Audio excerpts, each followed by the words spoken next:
Hello friends, जय जगन्नाथ। आशा करछि आपण माने बहुत भलरे थिबे। मु तो बहुत भलरे अछि।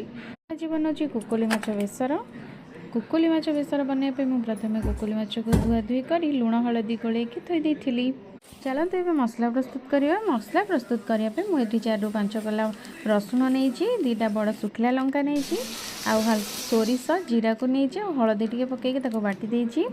एबे कड़ाई रे तेल गरम कर देबा। एबे मु गोटी गोटी करी माछ को पकेदेली। माछ भाजी देकी ताको गोटे जगह को काढ़ी दउछि। एबे मु हल्का इति सोरिष देकी तादरे आलू को पकेकी भाजी देबी। आलू तो भाजी गलानी। एबे आलू को काढ़ी दवा गोटे प्लेट को। मु एबे बाटी रखिथिबा सोरिष मसला को पकेली। तादरे मु अल्प किछि लंका गुंड आउ लूण हलदी को पके देइछि। एबे मु तादरे भाजी रखिथिबा आलू को पकेकी सब जिंस को मिक्स कर तापर आपको पानी दे दवा। बहुत समय कषेबानी कहना सोरिष मसला बेस समय कषेले सेटा पिता लगी थाए।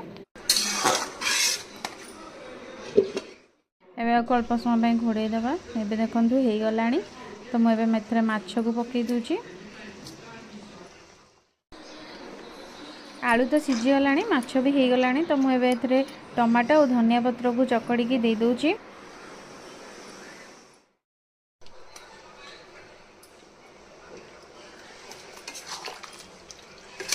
एबे माछ बेसर टेस्ट बढ़िया मु एथिरे 2टा कंचा लंका भांगिकी दे दूची।